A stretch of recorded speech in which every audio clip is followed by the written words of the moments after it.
Wheel of Time Spoilers podcast.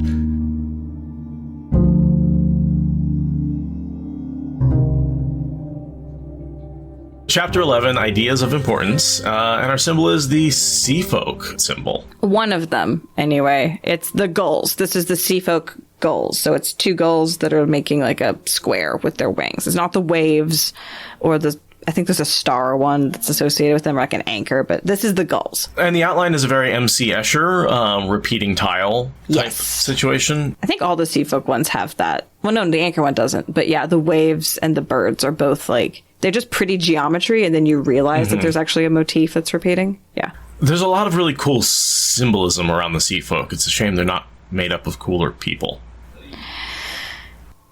Yeah. Yeah. I really want to like the Sea Folk. And so the whole culture around like teachers being just one thing above a deckhand. I'm like, no. I mean, I know it's how we treat our teachers, but no. It's fantasy. I don't want this much realism. Yeah. It's the kind of thing where I'm like, I hope that the show either doesn't do the Sea Folk at all or does them very, very differently than the books, because there's so much potential that's just left lying in the most odd configurations at the end of the plot. It's a pirate nation! Seriously? With channelers! Seriously! It's so cool. And I mean, they're way cooler than most actual historical pirates. They're great fantasy pirates. Right. And yet they're just yet another group of channelers that can't do anything without being snippy about it. And right. Because we don't get any scenes at sea. A few scenes in harbors, but nothing in sea proper. Well, okay, there's the trip to Tanchico. The one time the Sea Folk are super cool, the first time they get introduced, and Elaine and Nyneave are on the ship to Tanchico. This is the one time they're super cool, and then they are just a letdown the whole rest of the plot. Without even taking a look, Rand stepped through the gateway into a large, dark room. The strain of holding the weave, of fighting Saidin, made him sway. He wanted to gag, to double over and spew up everything in him. Holding himself upright was an effort. A little light crept through the cracks between the shutters on a few small windows set high in one wall. Just enough to see by with the power in him. Furniture and large clothing-covered shapes nearly filled the room, interspersed with wide barrels of the sort used to store crookery, chests of all shapes and sizes, boxes and crates and knickknacks. Little more than walkways a pace or two wide remained clear. He had been sure he would not find servants hunting for something or cleaning up.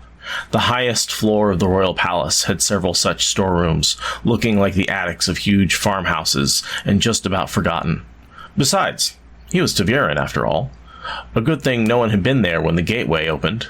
One edge of it had sliced the corner off an empty chest bound in a cracked, rotting leather, and the other had taken a glass-smooth shaving down the length of a long, inlaid table, stacked with vases and wooden boxes. Maybe some queen of Andor had eaten at that table, a century or two gone. A century or two, Lewis Theron laughed thickly in his head. A very long time. For the love of the light, let go. This is the pit of doom.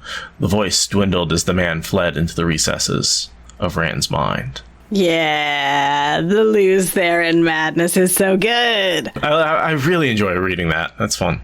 Yeah, it's... I did in the second paragraph. Yeah, I highlighted up through there because I figured that was what was gonna... that's a good... Yeah, Rand is really, really leaning into what it means to be the Dragon Reborn, which is insanely Taviran, insanely powerful, insanely hunted, and just insane also. He's really leaning into all of that. Yeah, and this is where we've really taken away a lot of his power at this point, right? He's abandoned his armies, he's abandoned his kingdom. You know, he's really on the run from people who are as powerful as he himself is in the One Power. So he doesn't have that advantage of it anymore. They're working together. It's not like it's just... Remember when it used to be him on One Forsaken, right? Like, well, no wonder you could take him on one-on-one. But here we're seeing him go up against a group. And he is, in a lot of ways, running scared. He's jumping around, leading false trails, you know, trying to hide himself. Yeah. And he's going to soon become the Beggar King, right? He's still soon going to become that sort of wandering, lost person with the staff and the bad eyesight, and the Fisher King legend is where he's heading. Yeah, he's definitely transitioning from God Emperor towards Fisher King. He's in a transitory state between the two right now. This is his fall. Yeah, he's actively falling at this point. He's fairly near the top of the arc, but the fall is very much like terminal velocity is being achieved more or less at this point. And he hits rock bottom on the mountaintop. Right, because he falls upward, as white men are wont to do. I can only hope.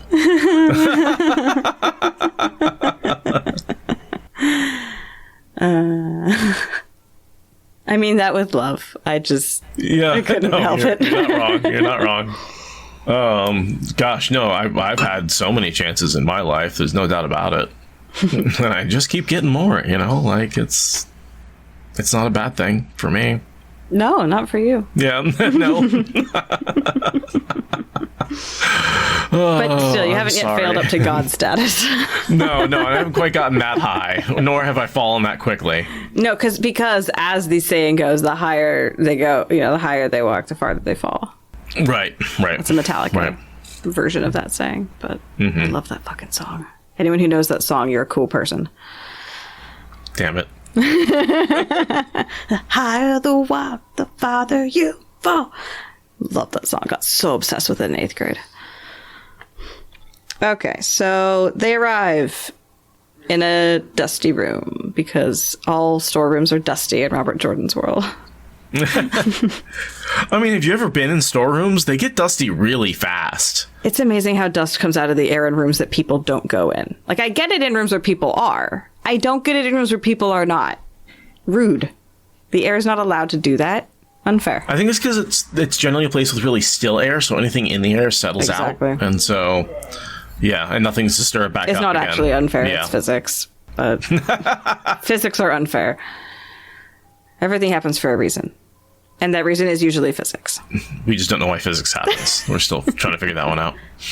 That is the billion-dollar question. Trillion-dollar question? Quantum gravity. Just going to throw that out there. I hear it's good for podcasts. Buy one now at 1-800. Want spoilers?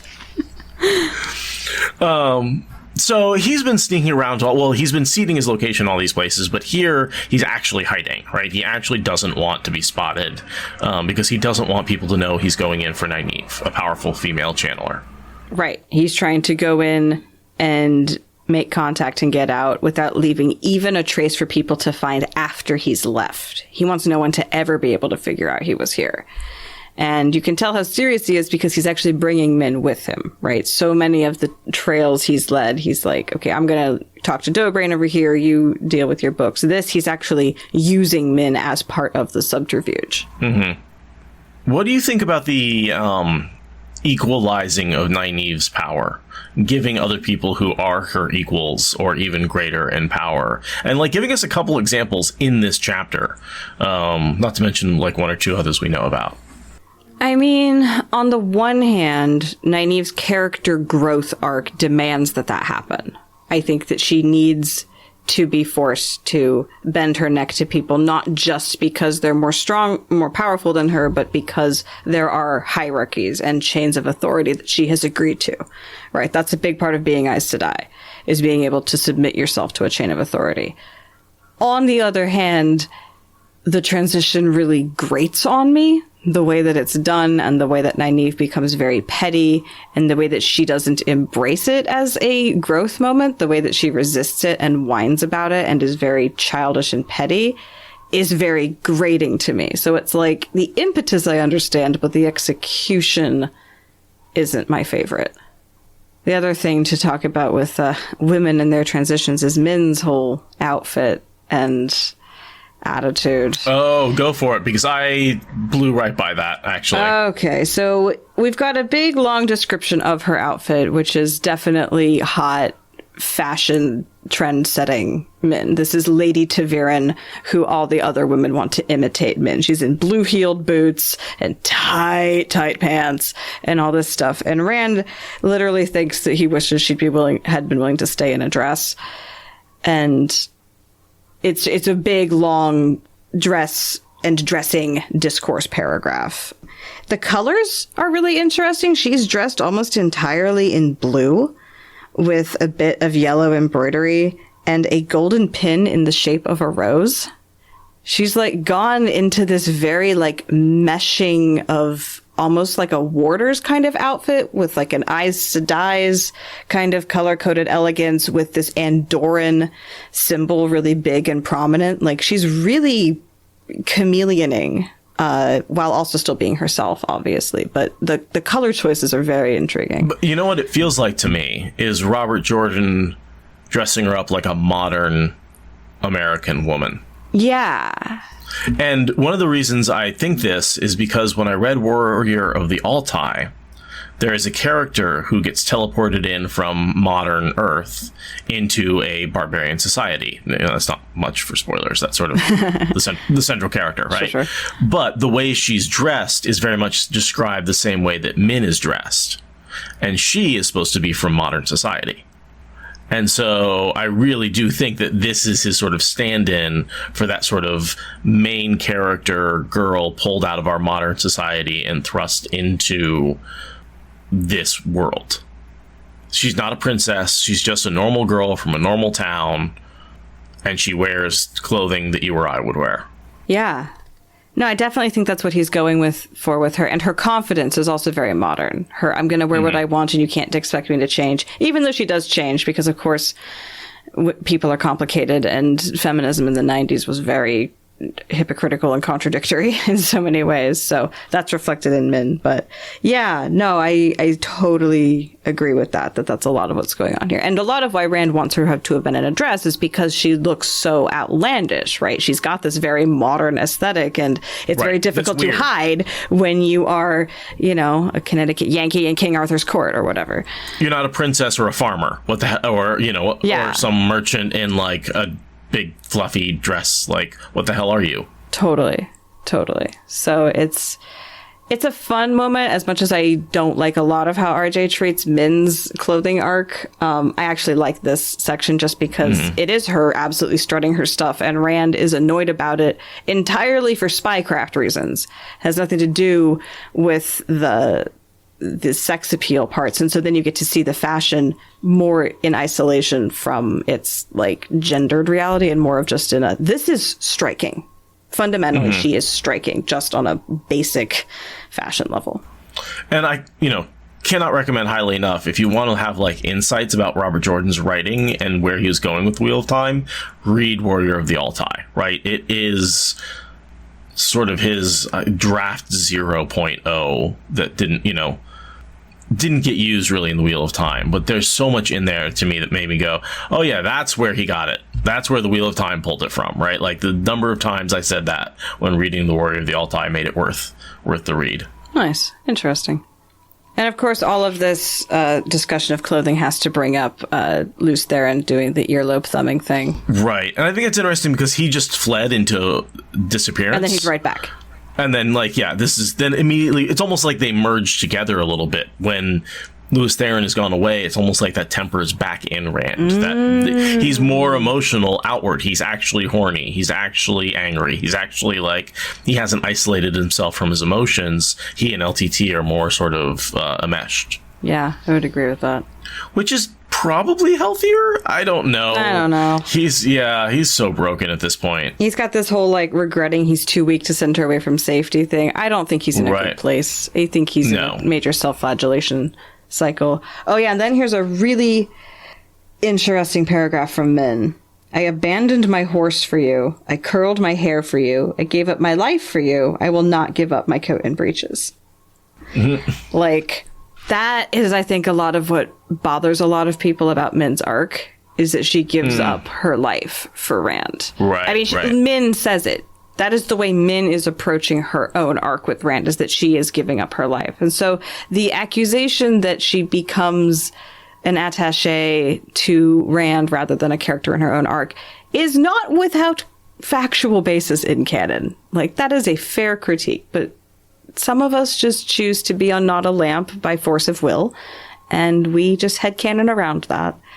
And I think also people are allowed to be complicated and cool at the same time. Can I offer an alternate way of looking at this? Go for it. Rand has a terminal disease called being the Dragon Reborn. She doesn't know exactly how long he has left to live, but it's not long.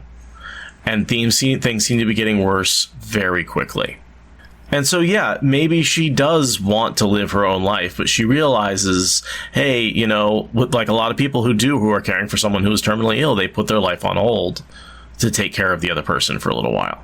Not to mention, you know, this person plans on saving the Earth, so, you know, maybe help them out a little bit. You know, like, all I'm saying is, like, maybe there is a certain perspective to think of, like, maybe putting your life on hold, not necessarily giving it up forever, but realizing that right now the most important thing you can do is support this other person. There's something to that. And I don't have a problem with the fact that she puts herself in the backseat for reasons I had never articulated, but that I think that's it. Yeah.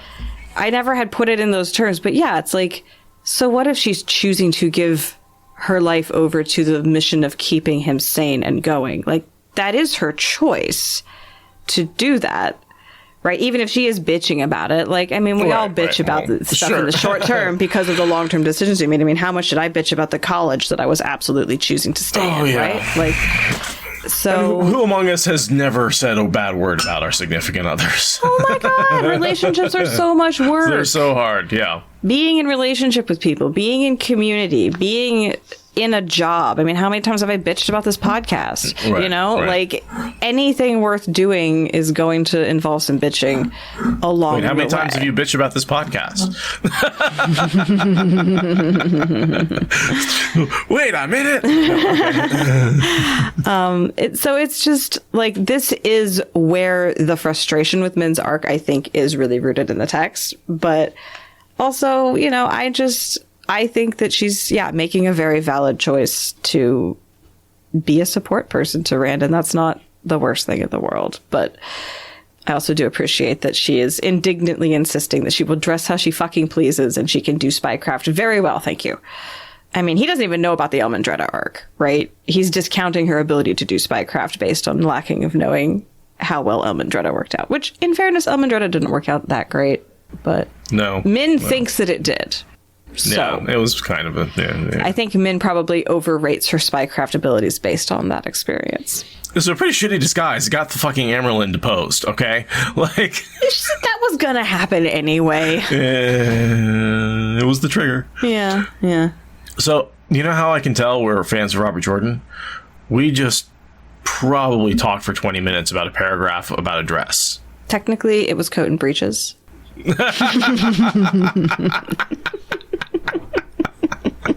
You got me there. But yeah, no, it's RJ loves dresses and we love Min, and so if he's gonna give us a big old clothing description paragraph as he does around Min, yeah.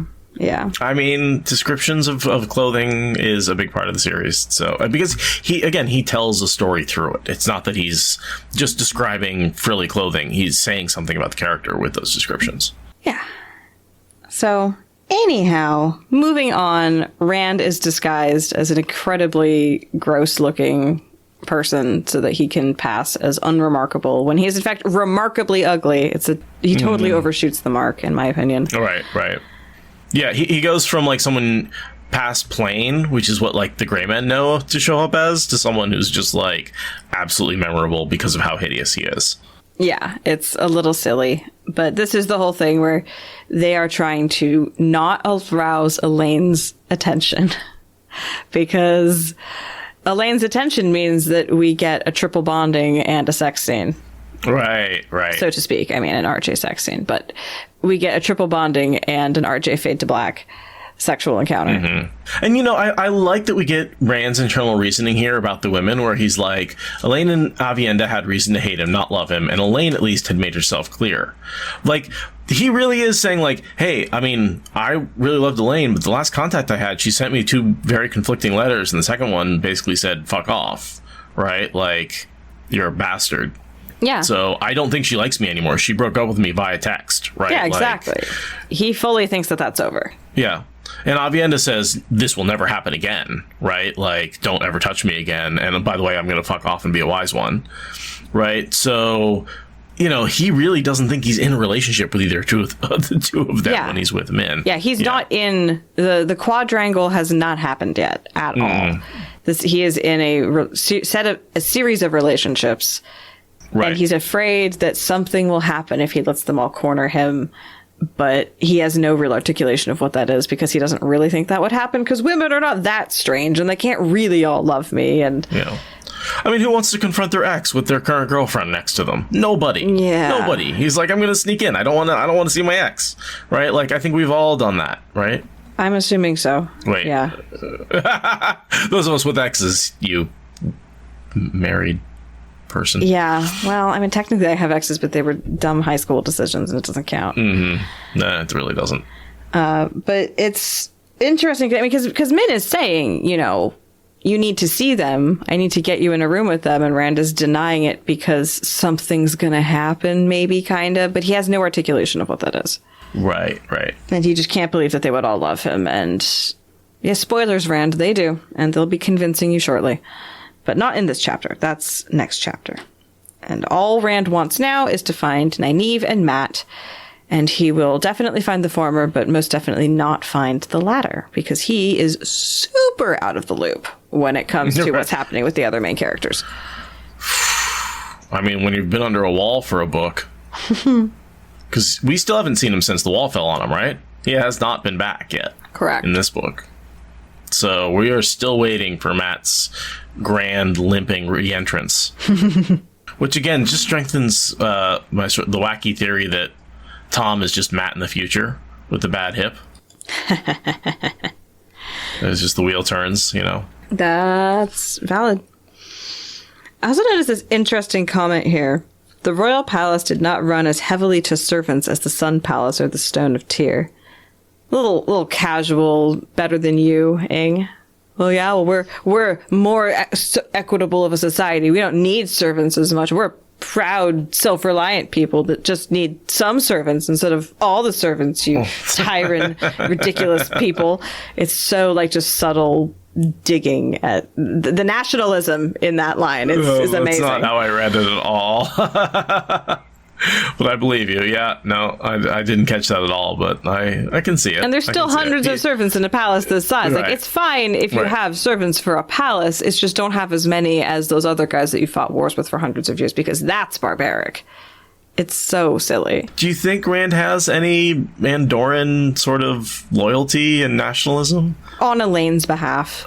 I think so. Okay. I think he's picked up on that because he does love Elaine and want to support where she's at and want her to have her nation. And so I think... And also the Tyrans and the Kyraganen have both been way meaner and more snake-like to him than the Andorrans. The Andorrans have been a much more straightforward opposition to him, whereas the others have been very backstabby. So... Yeah, and he does like his opposition straightforward. Yeah, so I don't think he's got much nationalism, but he does want to reinforce what little he knows Elaine would approve of. I don't know. Maybe I'm reading too much into it. But it's a big line in the middle of the thing, so... I mean, that's what we do. We read too much into it. That's what we're here for. That is why we get paid the big bucks. I love this little bit of mansplaining. He says, remember, just ask the first servant we see here to find Nyneave and Mat. Don't elaborate unless you have to. Why, thank you for reminding me, Rand. I knew something had slipped my mind. I just couldn't imagine what. And then Rand sighed. It was too important for her to play games, but she was going to if he let her. Not that she saw it that way. I'm just like, I will smother you with the pillow personally. You are being so incredibly misogynistic in this moment. Just, yeah, very mansplaining. Yeah, that was just a funny little moment between the two of them. And, again, they're under tension. Maybe Min's making self-deprecating comments and he's feeling acidic. And, it's fine. It's fine. Yeah. I'm not saying Rand's a misogynist, but it's just, I'm going to sprain something rolling my eyes one of these days when I go over this passage. So they run into Mistress Harfor, which I think is probably the most virulent thing about their encounter. Totally. It's why would she just be there? Out of all the servants, it's Mistress Harfor, right? Okay. It's helpful. It's fun. It's fun. She's a Bail Domon character at this point, Totally. which is Yeah, sort yeah. of a tertiary, pops up multiple times across the series with multiple main characters. One of those weird connecting weaves where it's like, oh, everyone knows Mistress Harfor. Wait, how does everyone know Mistress Harfor? Right, Like, what why has everybody met this woman? It's just, well, she's just in that right place at the right time. It's the serving people in the big palaces who really do meet everybody. What I read about the pastry chef that just passed away was a pastry chef for 5 presidents. It's like, this guy happened to know every single president during his lifetime. Totally. So then Rand gets brought painfully up to date about Nyneave and Mat. That Nyneave is an Aes Sedai, that Mat has never been there. The next page, he learns that there's only 5 Aes Sedai in the whole palace, where he thought there might be hundreds, because he doesn't understand what the kin situation all is. It's a bunch of him getting jerked into understanding the plot as we understand it. And lots of mentions of colors swirling in his head every time he thinks of Mat. And he actually sees Mat's face for the first time, I think. Because the first time the colors swirl, he doesn't, and the second time they do. Oh, really? I didn't catch that he saw the face. I caught that there's a lot of loose theron, though. There's more loose theron quotes.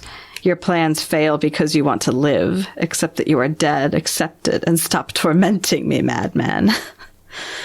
Such great Lewis Theron quotes. Loose theron is having a day. Yeah. And Rand gets given the ridiculous name of Newly. I think Min just gives him a ridiculous name. It's the weirdest pseudonym, but whatever. I think it was her cat at one point. No, that's Thule was a kitten that Egwene gets named for. I don't think Newly gets explained. Oh, does it? Certainly not in this chapter. I don't think it ever comes up again. I mean, and yeah, it serves him right. He could stand having a silly name.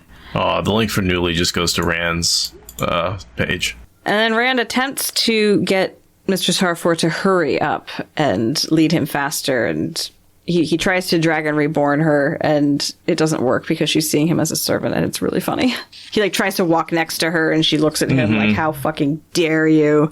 It's very comical. Yeah, don't walk like you're a king, walk like you're a servant. And he keeps making mistakes, and it's like the opposite of, remember when he was stumbling the first in this palace, he was this young farm boy trying to act like a noble who knew what he was doing, and now he's a noble trying to act like a peasant. Yeah. And he keeps fucking it up, and it's like, Rand, how are you just go back to the way you were? And he's changed that much. He's really come full circle, even though he's still sort of coming to the palace as a beggar and just someone without really anything. Yeah, and also he knows where he's going too, right? That's the other reason. How would this servant who came in from nowhere, he would have to follow, because she's leading him to where the destination is. But Rand knows exactly where he's going. So it's like, wait, how do you know where you're going? Right. That's the other thing I think that she was like, you shouldn't be next to me. You should be following me. He does detect a bunch of women channeling, which makes him a little puzzled, because he's like, wait, how many Aes Sedai are there? Because I just felt a bunch of women channeling, and I'm not entirely sure what's going on. That's the kin. That's various kin working with the captive Damani. It's the sea folk working on their stuff. She's got tons of channeling women in the palace. It's just almost none of them are in any way tied to the tower directly. Right. They're just not Aes Sedai, technically. Right. They're not even associated with the tower, I mean, they're different orders. Oh, and you're right. There is color flash in his head. For an instant, he thought it was Mat's face. You're right. We are getting our first sighting of Mat's face here in the colors. And also, I think those hundreds of Aes Sedai moving towards Camelyn, that's actually Egwene and the rebel Aes Sedai. Correct, because they were moving towards Andor, and then there's also a bunch of women who can channel in Camelyn. So, yeah, you can see how the rumors of Egwene plus the channelers Elaine has would turn into something that Rand felt very maybe there's an army of channelers I can sweep up. And it's like, nah, give them a few more months. They have an internal power struggle before you can call on them. And then we get a POV switch to Nyneave, and this is very much a meanwhile type situation, yes. Right? Where we're probably going back in time a few minutes just to see what's been going on for the last hour of her life before Rand shows up, or basically her whole day before Rand shows up, which is just absolutely like misery loves company. This is just like one blow to Nynaeve's ego after another. And then Rand shows up and says, "Hey, you want to get out of here?" And she goes, yes, I do. More than anything. I would like to leave now. More than anything, yes. What are we doing? We are cleansing the taint. Okay, whatever. Get in the car. I'm going. Get in, loser. Yes. Yes, yeah. Was that right? You had me at get in. The car that fast? Yeah, right. You know, come on, Lan.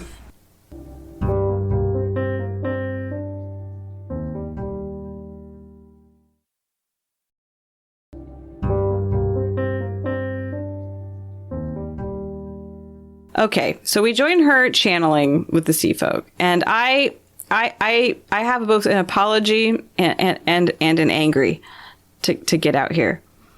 Saritha was supposed to have been here, not her, but the Brown had slipped out of the palace, leaving a note about an urgent errand in the city. Where? Saritha's the fucking Dark Friend. I was given a goddamn mnemonic that said that Saritha, as an S name, was the safe one. The safe one to believe. But no, Saritha having an errand out in the city is her making fucking contact with the fucking Dark Friends, which means that Saritha is the Dark Friend. And I've been being wrong this whole time. I'm so mad. No, you are correct. S name is safe. She is not a Dark Friend. Then why is she out doing a mysterious errand in the city right after we got there's a Dark Friend to make contact with? What? I don't know. I don't know. I'm sorry. There is no context. There's no follow-up. There's no mention of Saritha that's not her with somebody else until she gets killed. There's no Dark Friendery. I thought that we never find out from Varen that she's a Dark Friend. This is supposed to be the line that lets you know which of them is the Dark Friend. That's what this is for. No. I'm...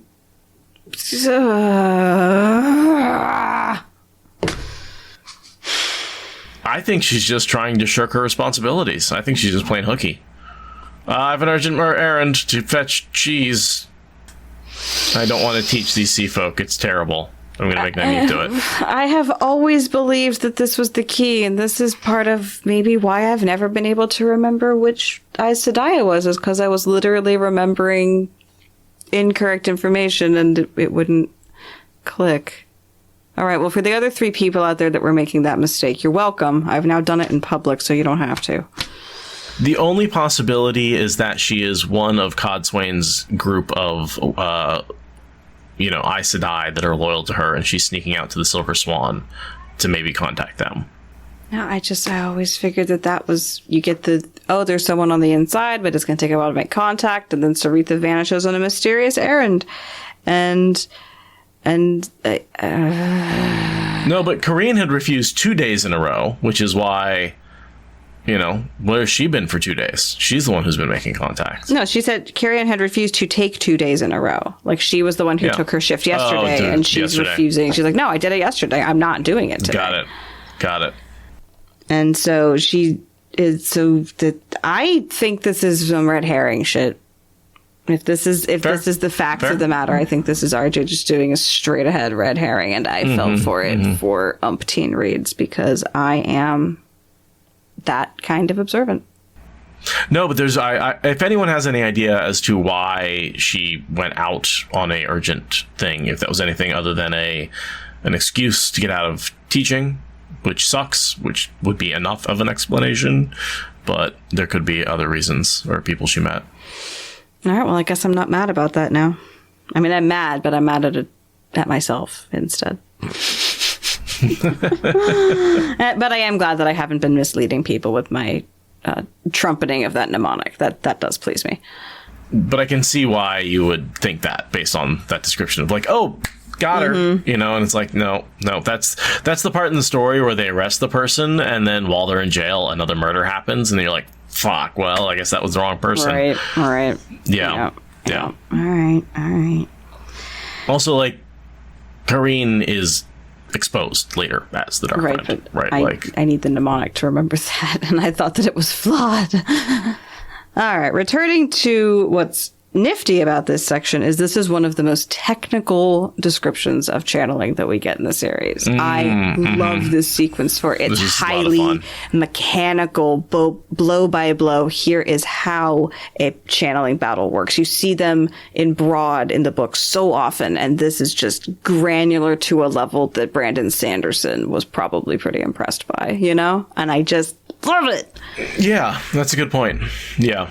No, this is really, really good. And do we want to go through every like blow and cross blow, or do we just want to talk about sort of the consequences of it? I think the consequences. I think if you want to understand what we're talking about and you forget, you should go reread this section because it's just a fun, excellent description in multiple paragraphs through this section. And it involves a lot of dexterousness and a lot of using different kinds of weaves for different things. And it's just really technically fascinating and well done, I think. I think it all makes sense. I can envision every piece of it in my head. Mm-hmm. Like the sea folk says, it's like wrestling, you know, and it's like this feint and grab, and there's a certain amount of just like, there's a few things I could question, you know, useless trying to break free, and you were much, I don't know, there's just a few rules here that I could come up with, like maybe things where they've had slight exceptions, but I don't really think it's worth going into. Nyneave breaks the rules so often, and Talon is one of the others that breaks the rules. So, but yes, it's a lot of explanations about what I think channeling rules are,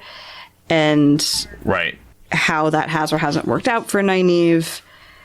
And there's a lot of interesting social byplay within the sea folk that I think is worth talking about more than the mechanics of channeling. I think it's the sea folk people stuff that is where the plot is really happening. Basically, Talon is embarrassed by her own successes, and Nyneave doesn't understand why. And the reason is because every time she succeeds, it proves that she's too valuable of a channeler to be allowed to go to the White Tower, which is what she wants. And she can't help but succeed because she's talented and she's strong and she's being asked to do the job, and she can't help but do it. And yet every time she succeeds, she pushes her hope of going to the tower farther and farther away because of how the sea folk treat powerful channelers as too valuable to give up to the tower. And then she loves her mother, but because of the way the society is, any private relationship has to be almost offset by a certain amount of punishment in public, or a certain amount of, you see it between Nyneave and Lan, the way they get married, right? One gets control in private, one gets control in public. Well, the same seems to be true in terms of like, well, if you work with family, you have to be really hard on them. Right, no matter how loving you are in person, in intimate context, you have to be equally harsh in public. And then on top of that, her mother and her aunt just fucking hate each other. Yeah, that one's a real thing. They're just as bitter in private as they are in public. So it's that funny dichotomy of like, oh no, she treats me like crap, but she loves me. And oh, she treats her like crap, but they fucking hate each other. But in public, they're nice, you know? And it's like, oh, there's a weird inversion of the sea folk society going on here. It reminds me a lot of the confusion that our main cast of Central Westland characters experience with the Aiel. Like the ways that the complicated interactions of the Aiel, like first sisters and father brothers and all that kind of stuff, like makes sense to the Aiel in this convoluted way. And our main Westlander characters are like, the who's the what's it now? It's that kind of moment. How does that relationship matter? Yeah. And that's how I think Robert Jordan is writing these sort of cultures and creating a backbone for explaining why characters do things other characters don't understand. What their motivations are is like, well, if you don't understand their culture, then you won't understand why they do the basic things they do in their daily life, like wear a bracelet or don't wear a bracelet, or things like that. So you need to understand the whole culture. And by having these two very different cultures that they don't understand, he's in some ways showing his breadth of like, oh yeah, here's the sea folk and here's the Aiel, and they both are completely mysterious, but also completely different, and also can't understand each other at all. And then throw some kin in there for fun. And he has the Wave Mistress present here, observing the lesson and making demands of how the lesson goes. And Nyneave has all this confusion of, well, she can't even channel, she can't see the weaves, I don't know what she's trying to look at. And it's because she's a leader of people, like Perrin, right? Like, she's interested in how the people interact. She wants to see who's looking at who's shy, who's bold, who's struggling, who's angry. Like, that's what she needs to see. The channeling stuff is all sort of frosting on top of the bones of the interaction. And she utilizes that quite effectively here to test some theories she has about channeling without even being a channeler. Is that why she said your instruction is more edifying than that of the others? Because she's getting more out of her response and her interaction with people than she would about any of the other Aes Sedai. We're much better controlling their temper and, shutting down things like that. I suspect that what Nyneave explodes out in a burst of temper is where the real meat and potatoes of the learning is happening. Yeah. That's what she wants to learn, not necessarily the channeling. Well, yeah, I mean, she can't even channel. She doesn't need to learn the channeling. She needs to learn the Aes Sedai. Right. The channeling is something that she is facilitating as a lesson for her Windfinders, but she needs to know these teachers before she can bargain them out of their dresses. And that's Zadia, right? Zaida? Yeah. I always put an extra I in there. Yeah. So there is a list of sea folk names. Did you do much research on them? Nope. Me neither. Because the sea folk are unfortunately a relatively undifferentiated mass by the time you get to the end of the books. And there's nothing to distinguish the ones that don't already pop out to us organically without needing to do the Googles. I mean, I guess I could have proven that with actually looking them all up, but I didn't. Because we all know the sea folk don't do anything that interesting. I can do a little bit of looking up. But yeah, there's a lot of descriptions of what their hierarchy is supposed to work like and how this particular grouping is breaking that. So it's supposed to give you characters that are of interest. Jedi Pants in chat says, as I sang, the Sea Folks Bowl is their best plot. Yeah, very much so. What the Sea Folk do to her is once they have her shielded, this is probably the important thing to talk about, is they basically say, hey, we're going to test you, right? Because the girls are fighting back and forth. Eventually, Talon gets the upper hand because she's actually a little bit stronger and learning quickly, and Nyneave is tired because she's been doing this all freaking day. And so she gets captured twice in a row. And then she says, they say, we're going to torture her. Don't let her out. Right. And torture is incredibly subjective. Nyneave treats it like being skinned alive when in fact it's being turned upside down and either lightly spanked or just tickled. Like, it's not really that bad. But Nyneave being Nyneave, she blows it up into an absolute spine of the world mountain out of a molehill. Well, and they're not going to do anything at all, so I think they kind of imply it's going to be worse. They're like, turn her upside down, and then I'm going to have a go at her, Right, it's and totally figs and micing it. Plus, there is comments about how 2 days earlier she had voiced her opinions freely, and she did not want a repeat of that. She tried thinking of it as a penance, but that did not help very much.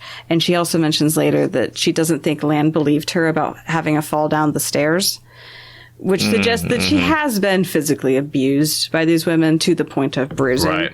But in this case, she spirals the whole thing into the absolute worst that could happen when all that's actually stated is turn her upside down. Could be for a paddling that leaves bruises, but they don't actually turn her upside down. It's merely the implication that they need to goad her. But I don't think turning her upside down and spanking her until she bruises is at all out of the question for what they would do to her. No, that's very in line with their standards for appropriate corporal punishment. Yeah, unfortunately, I don't like it, but it is very normal and established normal for them. So that gets her to, absolutely go nuts. She does find the soft lump that would help her, break free of a shield. I don't think we ever get any payoff with that, with her breaking out of a shield or anything like that. No, because it's actively held, right? Even Luz Theron says there's nothing to be done when they're soft. They have to be tied off.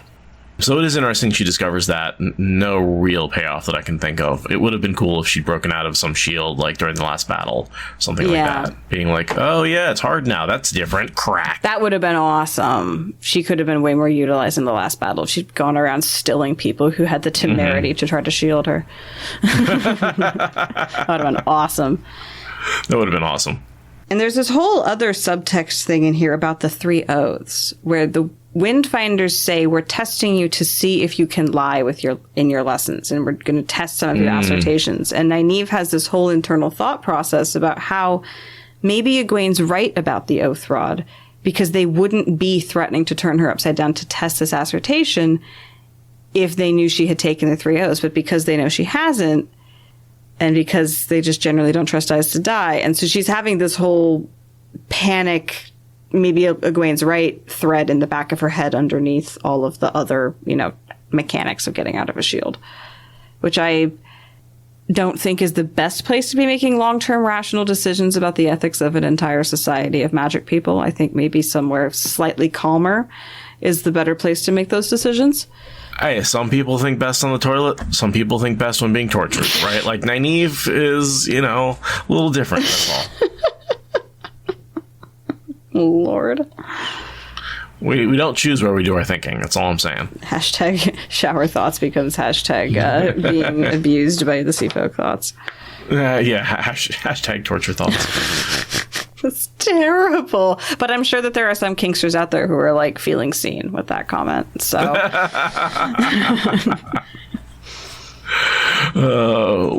Thank you, Wave Mistress, for allowing me to instruct you. Thank you, Windfinders, for allowing me to instruct you. I mean, it's really subservient. The formality is forced. Yeah. But I do kind of like the idea of thank you for allowing me to instruct you just as a ceremonial phrase. It was something in my martial arts tradition that when you went into training with someone, you would, say, like, will you train with me? And then at the end, it was, thank you for training with me. That was part of the ceremonial ins and outs of that practice. So I recognize that here and I like it, but the sea folks' disrespect for their teachers does make it feel a little hypocritical and sour. Feels like there's a different power imbalance there. Because they don't turn and say thank you for teaching us. Right. They say, get the fuck out of here, you idiot. Right. You're back here same time tomorrow. Like, that's right. Yeah. It's not reciprocal. They get rid of her the same way I turn off my TV after binging Netflix. Just like, oh, fuck, go away. I've seen enough of that. Yeah. I do like her comment about the door. I love the door. She can always say it slipped out of her hands. If anyone complained, it really had once she got a good swing going. I love that comment. She just swing that door shut as hard as she could. I didn't slam it. It just slipped out of my hand once I got it up to speed.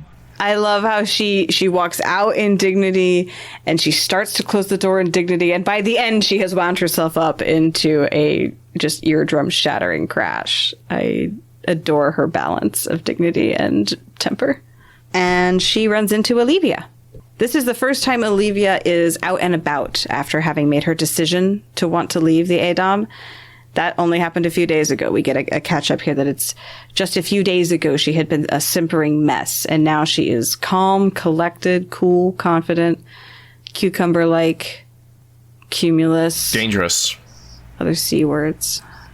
Oh, I was gonna see if I could go down the alphabet. Oh, yeah, well, that would work too.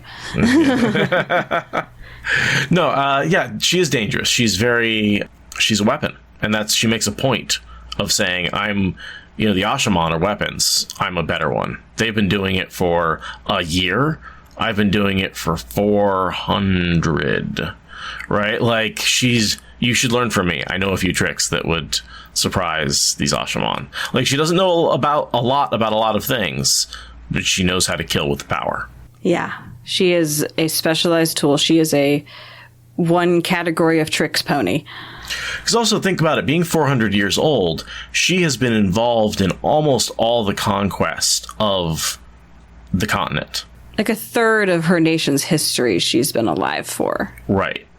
And most of that has been conquering. Yeah, almost continuous rebellion and warfare and minor skirmishes that could technically be called wars if, the propagandists weren't paid so well. That applies to America. It applies to almost all of warfare, as far as I can tell.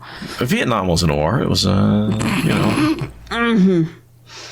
I really like how Olivia is presented here. I find it very hard to believe that she went from simpers to this level of speaking up in just a few days. Like, what a binary switch. Like, I don't know of many instances of people who change that thoroughly, that quickly. I mean, freedom, right? She has tasted freedom, and now she has a goal. She wants to kill Soldam. after all the years of mistreatment. Sort of think about like compressing a spring for 400 years and then suddenly letting off the pressure. Like, what's going to come out of that? You do not know. And this one wants vengeance. I'm kind of thinking of Aram and his repressed desire for violence and how that comes out. And he's only, been alive for 20 years. And his spring got compressed to the point that he is vulnerable to Messima after only the trigger of losing his family once. That boy's spring snapped. Well, yeah.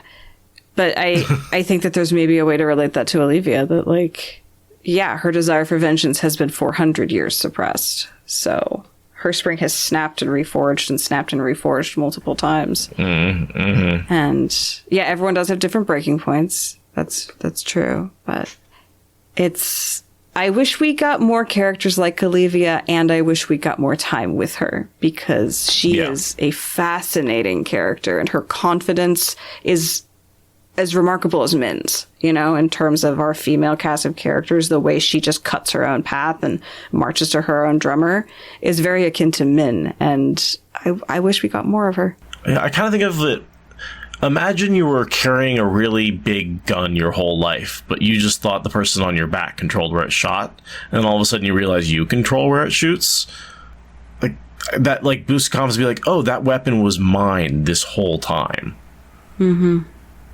I should know where to use it, because I've seen all these idiots use it in the wrong place for all this time. Yeah. I wish more of the Shan-Chan had that realization once they got freed, because she's so cool. Yeah. Anyway, we get the comment here that maybe some of the Forsaken top her in terms of strength, but nobody else does. And Nynaeve's a little afraid of her. This is one of the only people that Nynaeve is ever intimidated by. Olivia is here to deliver a message from some of the other people that actually do intimidate Nynaeve, which is Elise and other members of the Knitting Circle.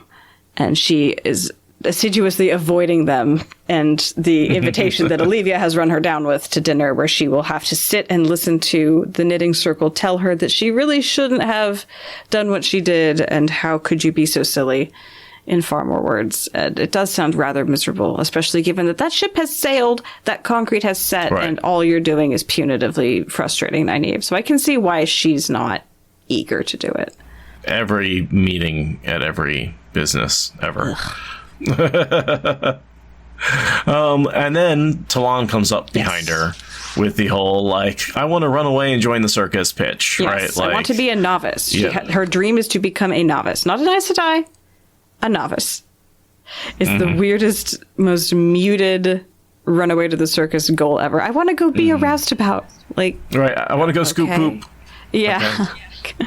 Weird goals, like, but you do you. How bad is your life that you want to go be a novice? Is sort of, I think, the point he's trying to make. Yeah. Like, how awful must she have it that she thinks being a novice sounds dandy? And I think it has to do with the high expectations. I mean, she lays it out here pretty clearly, but we've seen that in our own lives, the gifted child that's pushed to do way, way too much, And then burns out? What? No. We're very familiar with that. And I think that that's what she's running away from. It's not abuse. It's not neglect. It's not deprivation. It's really high expectations and being pushed to be more and better than any one person could ever be by your parents, of all people. And being punished for it. Right, and being punished along the way because they have such a harsh way of going about that. Yeah, you thought your coddling and being pushed and being burned out on your parents' behalf was bad. Now imagine that you're stuck on a boat and you're being hung in the rigging and all that. So she gets a not a promise from Nynaeve, but takes it as a promise and runs away with it. Nynaeve yelling, I didn't say that. I didn't say that. I didn't promise anything. I'll see what I can do. And Talon's like, we're taking that as an ironclad promise that I am getting to leave tomorrow. Right. Which she ultimately manifests with Marilil. Mm-hmm. That's right. She does get the kids. So, you can tell this is not something that she just... Morel didn't just steal her away. This is clearly something she's been trying to plan and trying to arrange this whole time. Yes, she is not stolen by the tower. She more or less strong arms any Aes Sedai in reach into taking her to the tower. Right. Nynaeve's like, I'm out of here. This is too bad. Mm-hmm.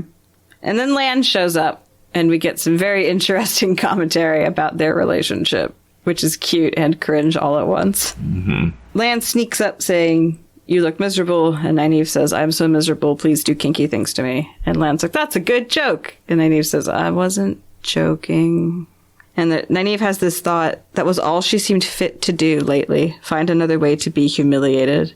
And it reminds me of when she's really having a lot of anxiety and self-doubt and PTSD in Saladar after the whole Moghedian Brigida conflict thing. This really feels like she's falling back into that particular cauldron of despair, where it just she can't make any good decisions and everyone's looking down on her and she just wants to get away. And like, we're not in her head per se in the same way throughout all of this, but I feel like she's having like, this is Saladar 2.0 kind of vibes. Not that she's regressing in her character arc, but that's the corner she's being backed into. This is why Codswain's always on the road. Seriously. Yeah, I can see a lot of parallels between Codswain and Nyneave. Oh, yeah. Codswain and Nyneave are just the same person born in very different times and contexts. Mm-hmm. They both get the Terangrial, the net. The paralysis net. The paralysis net, yep. So they both get paralysis nets. They're both extremely powerful. You know, just their attitudes, all that kind of stuff. I don't know. There's just a lot of parallels there. And it's sort of like Rand's got two Nyneaves, which is exactly what he wanted when he left the Two Rivers. Oof, seriously. So they head to their rooms, and Nynaeve's hope for privacy are dashed because Rand incognito is there looking to talk to her. And at first she's absolutely going to push him away because who the hell is this guy? But he says a bunch of names from the Two Rivers, and it operates as an instant code to say, I'm someone you need to talk to. So she goes right with it. Right. It's very cool. That whole women's circle business, just it's like, yeah, only someone from the Two Rivers would know all that, so this must be someone from the Two Rivers. She had to suspect it was Rand.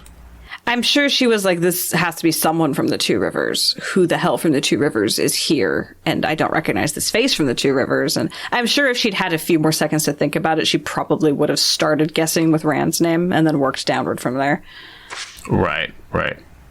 I love Mr. Hawthorne being like, I'm sure Lan can handle this fellow. And Nynaeve's, of course, like, no, I can do it. Yeah. Like, I'm the freaking Hulk. Nynaeve makes the exact same noise I just made. It's very like, okay, non-channeler, just get out of here. But then it turns into Rand, and then she is very glad that Lan's with her because it's Rand. Right. Scary Rand right now. Mm-hmm. And Rand and Lan have a big, long man-to-man conversation right over her head that's just all full of the toxic nonsense that the two of them brewed up special between them. But I love how they both Rand's like, I see you didn't take your own advice. And that advice is, of course, don't get together with women. You can only bring them pain when you die, right? Like, don't fall in love. And Lan's like, yeah, sometimes she's stronger than you are. And Rand's like, nah, yeah, you're right. So, like, they're like, you know that advice that you gave me? I didn't follow it. Yeah, it was pretty stupid, wasn't it? Yeah, it was. And I feel like that's some of the growing of these characters in terms of, like, in the final battle, the men and the women really do have to work together. That's sort of Robert Jordan's point. You need the yin and the yang to work together as opposed to oppose each other to really, be successful. And the strongest creations of the power are men and women working together. We're about to cleanse the taint with men and women working together. He is reuniting. He's, in his themes, he's sort of bringing people together. And I think he's flushing some of that deliberate toxic masculinity out of the back door, saying, yeah, I know this is the advice that they gave each other, but it was dumb advice, and neither one of them followed it, and they both have acknowledged that, and we can move on from, Rand's and Lan's, like, inability to fall in love, right? That's gonna happen. Sorry.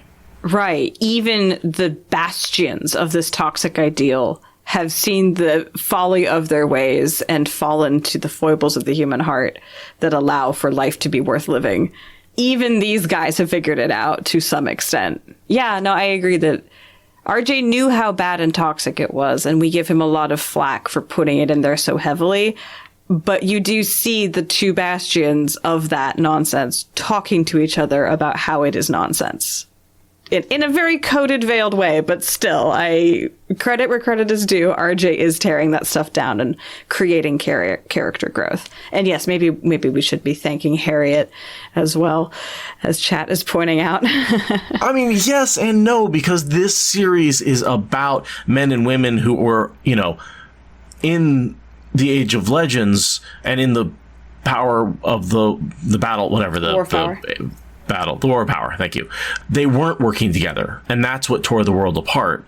And it's actually working together that's going to heal it. Right? That's the whole theme of the book series. It's definitely not something that's just slapped in there afterwards. Yeah, for sure. Right? Like it's something that is like central to the core of what this story is about, which is the opposition of the sexes is damaging, and only by working together and trying to help each other and, being respectful of each other can we actually achieve great things. Yeah. Totally. And you even see that reflected in this chapter, right? Rand tries to recruit Nyneave to his goal and then to leave her behind until he calls for her. And she's like, no. You want to bring men and women together. You're bringing us the fuck together. I'm sticking with you now. Right. If that's what we're doing it. And he capitulates because that is the lesson that we're trying to get. So we even microcosm it just in this chapter. Mm-hmm. Mm-hmm. Yeah. No, and in a lot of ways, this chapter is the turning point because it's the reunification of Rand coming back to saying, Nyneave, like, I need you to help. And, like, this is where, she first chased after them in the Eye of the World. And he's like, Nyneave, go home. We don't need you, right? Like, go over here and do this. Go do that. You've run away. Yeah, now he's coming to her saying, hey, mentor, maternal, warrior person, help. Mm-hmm. What a turn of events in their relationship that he's coming to her saying, you are the woman I need. You are the partner I need to do this world shaking thing. That's a very critical turning point. And if you think about it from the Arthurian legend point, Arthur finally going to the Lady of the Lake for help and getting Excalibur, right? Didn't she give it to him when he went and visited her? Yeah. Right? Like, that's where the power is. He's bringing out these statues. The statues are this power. That's his Excalibur in a lot of ways. Yeah, it's one of those weird little things that the sword and the stone is actually not Excalibur. You might think it is, but it's actually not. It's a whole thing that I'm not qualified to go into, but it's a thing. Google it. If that was somewhere in the back of my head. Yeah. So Rand explains that he's not really in hiding. He's just in hiding because words don't mean what they mean. He just needs to kill people who need to be killed, and he sounds as cool as Olivia about that, and Nynaeve's just feeling very, oh god, people about it. Everyone wants to kill everybody. Why? Right. I just want to heal the world. And then she gets to interrupt Rand, which gives her satisfaction, and let him know that Egwene is the Amyrlin, which Rand had not picked up on yet. Some of this I gotta be like, no, he knew that. Didn't he? Is he playing dumb for Nynaeve's sake? He knows that Egwene was summoned to be Amyrlin, and he sent Mat with her to rescue her from whatever the Aes Sedai were going to do. Actually, he didn't know she was being summoned to be Amyrlin. He knows that she got summoned to the Aes Sedai. He sent Mat with her to rescue her from that, and then she said no to that. So he actually has no idea. He just knows that Egwene got summoned, and he assumes that she's still supergirling around circa Dragon Reborn kind of plot, or Shadow Rising kind of plot, which is not at all what's happening. She has taken the Aes Sedai and turned them into an army that is marching towards Camelyn, that he doesn't even know that that's what's happening. Like, no, he is not playing dumb for Nynaeve's sake. I guess he doesn't really have access to the Teleron-Riyadh network of information that the Wise Ones and the Aes Sedai have established. No, he spied that one night she got summoned, but not every time. And of course, it's been a month or whatever, a ridiculous small amount of time because of the time compression. Nynaeve says, well, you should go to Egwene. She can protect you from whoever, and your Ashaman wouldn't dare go against you. We heard about Kyrian, blah, blah, blah. And Rand says, you'd be surprised what my Ashaman would dare. Because Nynaeve thinks she knows what she's talking about with Kyrian, but she doesn't actually know the full depth. That was a substantial amount of damage. And an attack on the Ashaman. Like, I just don't think she knows how full the betrayal was. She doesn't know how many, I think, are on board with that. I think she thinks it's like, oh, well, like maybe one, or maybe it was the Forsaken. And Rand's like, no, it's clear that most of the Ashaman are a problem, actually. But when Rand sees Egwene being summoned, it's not to become Amyrlin. It's just to appear before the hall. So. Oh, and we see Rand stagger when he says, I suppose Mat was with Egwene's army, putting a hand to his head. He staggered. He staggers because the colors come into his head and surprise him. So, but that's from an external point of view. Yes. And that triggers Nyneave to attempt to delve him, and then she gets to see his double wound situation and kind of examine that and let us see how there's two different evils pulsing in time, and one's held back from the other with a ward of Sidene. And, again, foreshadowing how the taint is going to get cleansed with the two different but similar evils. Right. And that ward of Sidene was created by Dalmar Flynn back when. Yes. That's when, right after he got the cut, Dalmar Flynn and Codswain were with him when Fane was there, and he was dying, and Dalmar Flynn came in and sealed it. He literally created a ward around the wound and had the two evils, and he describes them as fighting one another, and that's how he's able to isolate them and keep them weak. Yes. Which is a huge clue to the cleansing of Sidene, which is why we're talking about it here in this chapter, because Robert Jordan is not subtle about dropping little hints like that. No. He's like, yeah, we're going to cleanse. We are going to cleanse. Cleanse your taint. Cleanse it. Wash your taint. Please. Nobody likes an uncleansed taint. Can lead to 3,000 years of suffering. Yeah. I like the little detail that Lan is still tense because he senses Rand as danger. Yeah, he hasn't relaxed in the slightest. And when she's thinking about that, she also notices that Rand is standing like Lan is. And she's not quite sure what that means. And we know that it's the warder bond, because Lan and Rand both have one warder bond apiece. There's that, yeah. I also do think they just both see each other as dangerous men and aren't relaxing, because as much as they are bonded, they're also now a little scared of each other. For sure. But she's definitely picking up on their ability to be on guard and focused as enhanced by the warder bond. Mm-hmm. But yes, they both have their warderness turned up to 11 at this point. And she thinks even, he seemed another man entirely from the Randall Althor she had watched grow up. Again, we're at a serious nadir of where Rand's going to be at in terms of his mental health, and an apex of how terrifying he can be. He's in all kinds of places, but none of them are where he started. And then he brings out the statues, and we actually start to get the plan unveiled in its schematic sense. So, yeah, he's like, basically, after I go kill those guys, we're going to go do something important, which is cleansing the source. With these Angreal that give us access to these other Angreal, and we might have to challenge the Dark One with them at some point, but don't worry about that. For now, we're just going to cleanse the taint. Yeah. And we'd go do it right now, but that'd be in the middle of a book, and the pacing's kind of awkward, so first I gotta go kill a couple of guys and waste a few chapters doing that. It's very true, though. And then Nyneave decides that she's going with them, and that shifting between public and private is awkward, but it doesn't matter because she's Nyneave and she does what she wants. Yeah, there's a couple of things. I was told by someone that a man and a woman using those Terran Real could challenge the Dark One. That someone is, of course, Lanfear. Selene, way back in the day. And Lan says, well, if it could have been done, wouldn't it have been done? Which is a good question, but we know, timeline-wise, that the Chodan Kal were finished at the very end of the War of Power, and there was never time to organize using them to cleanse the taint that had just shown up and that people didn't really understand. Like, it couldn't have been done then. There was no Shadar Logoth back then. And there was no Shadar Logoth. There was nothing to soak it up with. There was nothing to cancel the power, the dark power out. You could have just spread it everywhere and destroyed the Earth. Yeah. Yeah, for sure. Yeah, there was no way, and then they were lost long before the Shadar Logoth evil became apparent. Yeah, but Lan is just looking at that saying, that seems like a suicide mission to burn my wife out like an overpowered resistor, and I'm not into it. Right, a little protective there, and he's like, no, it'll be fine, but she comes close to burning out, right? Not burning out, but maybe like dying of physical exhaustion. Right. Like her body might have just worn itself out in the act, though, because we have the buffer. We get told from Cadswain's POV that there is a buffer to keep her from magically being damaged, but her body can only sustain that labor for so long before like her heart gives out or something. Like she gets run real up close to that edge and sleeps for like 3 days solid, I think, afterwards. Right. Like, you can only make so much like ATP and, right? Like your body burns through all its energy stores and you die. Yeah. If the electrolytes in your brain get too out of whack, like things start to disconnect and be unable to reconnect, and it's bad.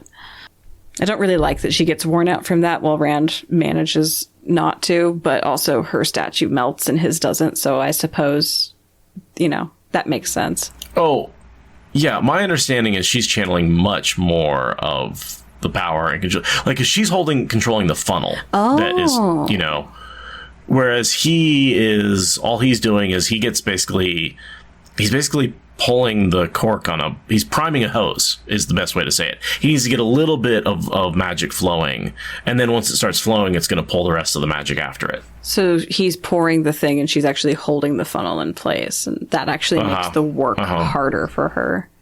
I never thought of it like that. Yeah. We will dissect that ad nauseum when we get there. Promise, you guys. I promise. But yeah, there's a lot to be said for siphoning as an analogy. Siphoning gas, siphoning any sort of liquid, or really more directly siphoning a liquid with an oil slick on top of it, right? Like, how do you get to the clean power? Well, you siphon it out from underneath. And there's a little bit difference because he's actually siphoning off the taint, and it's split anyway. The fluid dynamics analogy breaks down slightly. Yeah, breaks down. It does a little bit because then the taint's attracted to Shadar Logoth, and that's what pulls it off of the power, and that pull is what keeps more power flowing. So he doesn't have to keep channeling it. It's the pull of Shadar Logoth that's pulling the taint off of the one power. Interesting. And also pulling in more one power, so he doesn't have to channel all the one power in the world. And then I think once he gets enough power going, it's just like the taint pulls itself in. It's sticky like that. It just pulls the whole thing off. Yeah. Because the one power is infinite, but the taint is not. Right. Nyneave bit her lower lip. She supposed Rand made this a public occasion. Shifting from public to private, deciding which was which, made her dizzy sometimes. But she did not care that Lan had spoken out of turn. He was bad that way in any case, but she liked an outspoken man. She needed to think. Not about her decision. She had made that. About how to implement it. Rand might not like it. Lan certainly would not. Well, men always wanted their own way. Sometimes you just had to teach them they could not always have it. I think it is a wonderful idea, she said. That was not exactly a lie. It was wonderful, compared to the alternatives. But I don't see why I should sit here waiting for your summons like a serving maid. I'll do it. But we all go together. She had been right. They did not like it one bit. And yet, they all go together. Yeah, she gets her way. She does. As Nyneave does, frequently. As Nyneave does. And it's a good thing, too. I think if he had left her behind, then his carefully orchestrated plan would have been far too complicated and not worked out at all. And having Lan have his back in a place where he can't channel, Lan is already proves himself to be one of the most dangerous people in the world, even when going up against a Forsaken. Yeah. It's really good that Rand's resolve is so... Rand is very Ta'veren, which works on himself, right? He's got the servants moving out of the way and coming to him when he needs it. So he's also going to accept Nynaeve's decision when it's the right one. He is incredibly strongly Ta'veren right now. Yeah. I mean, everything is really falling into place. It's only because he's sort of evil and angry and doesn't trust things that he's really having so much trouble. His Ta'verenness is bending really hard towards chaos, while his overall nature needs him to bend towards order. So the pattern is really struggling in a kind of bimodal sort of way. Like, what are we doing? Right. Oh, man. Well, things are going to get bad before they get better. That's for sure. Yep. All right. Well, on that note, is there anything else you had to say about this chapter? No. I enjoyed it. I thought a lot of stuff happened. I enjoyed the setup for it. I really liked all the one power, how weaving works, and push on this and pull on that, and weaves of fire versus weaves of air. I just really enjoyed getting to read that, even though obviously we skipped it for the podcast because it's not a lot. It's an action scene. It's a Brandon Sanderson style action scene. It's cool. It's just cool. Yeah, we could read it, but that's just basically saying this happened and then this happened, right? Like, yeah, it's a fun fight, and there was some emotion in it where you were like seeing one faint against the other, but for the most part it was just a straight up fight. It's really good. It's a good Nyneave chapter. I really like seeing Nyneave in her prickly but powerful kind of limbo state before she becomes a fully licensed Aes Sedai. Yeah, I enjoyed this. In a lot of ways, I think it is a Nyneave transition state. Nyneave not with Rand, and then Nyneave with Rand feels like almost a different character. It's a new chapter for Nyneave. Yeah, it really is. Like, this is the last we see of her with, like, all the relationship stuff and all of the, like, politics stuff. Now she's just like, yeah, I'm going to be badass helping out Rand. But in a lot of ways, we lose some of Nyneave a little bit, too. Yeah, she goes a little more backstage. She kind of gets minified in some ways. She becomes critical support to Rand and thus exists in his shadow almost entirely.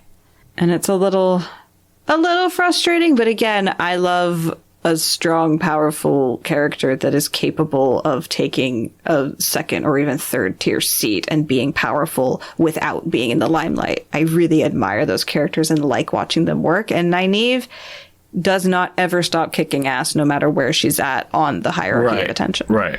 So. Right. But yeah, she does take a bit of a backseat at this point. After this, yeah, she's really...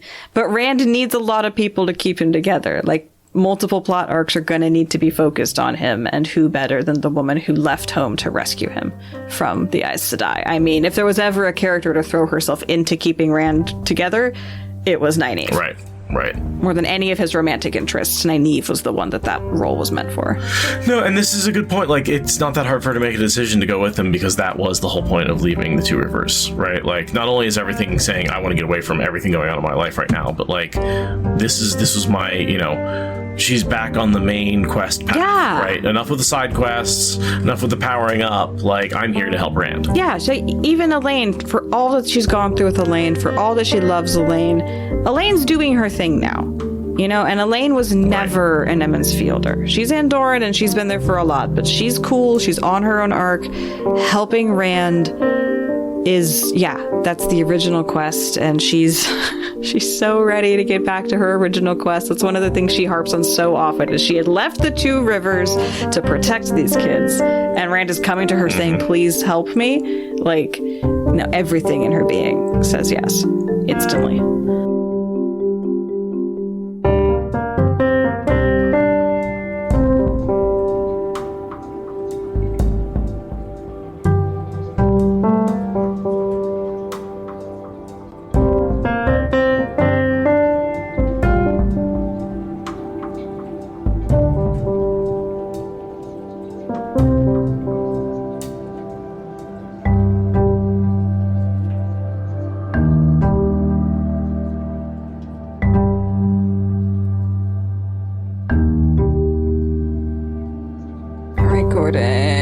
Progress.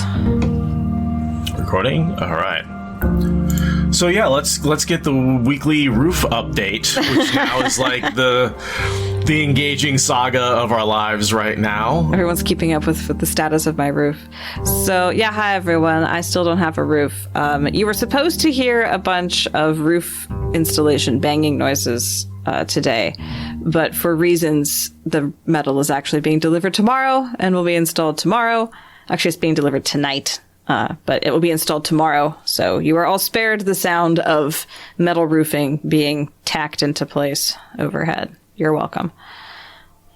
That was not on purpose at all, actually. It was just the universe entirely did that on its own accord, but I'm going Taviran. Yeah, I'm going to assume it was for the podcast quality, and it's a Taviran thing. I mean, just the way Rand assumes that there's nobody in the hallway because he's Taviran, right? Like... sometimes I do just assume things will work out for me, and a lot of times they do. Weird timing things. If you just kind of trust the universe and go with the flow, it's a very Sidar kind of thing.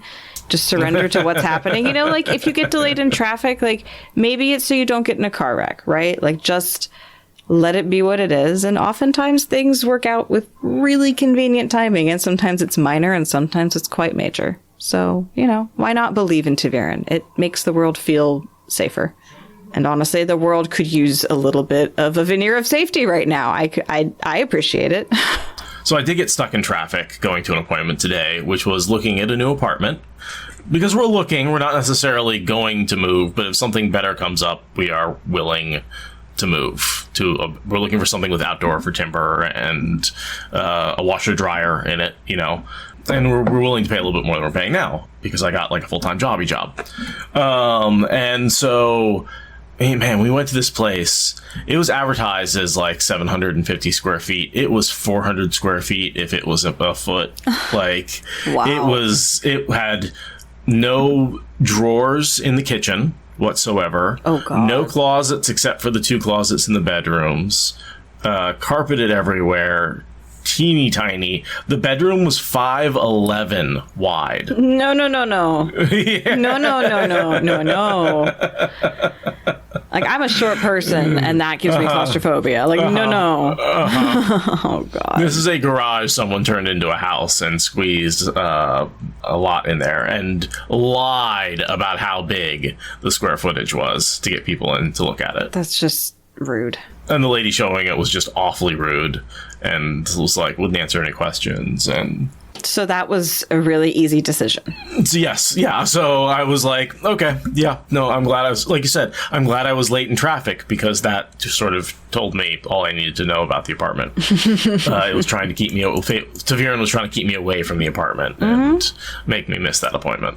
Yeah, like with this roof, we were trying to get eave extensions. I really wanted to have the eaves get extended because we have eaves that are just really, really short and too much rain hits the windows. And I wanted longer eaves. And in theory, that was possible. And it was a drag the whole way. We spent so much time and energy and ultimately money on trying to get shit to work. And then it just didn't. And eventually it came down to this point of, maybe we just cut our losses and let this project, let the Eve aspect go. And just, it's not working. It's been fighting us the whole time. Maybe we should just let it go. So that was ultimately what we decided to do. And we'll just do detached porches that function as eaves over time instead. But it's, sometimes you get a very clear message that's just like, no, don't do this. This is not working for you. Yeah. And sometimes you can force the universe to change its mind, you know, and sometimes you can't. And Loyal could go on for like 10 hours about how that works in book 1. But we should probably get into the chapter. What do you think? Yeah. I think that this chapter is, you might say, important. I have an idea. It might be. An idea of its importance? An idea of its importance. Yes.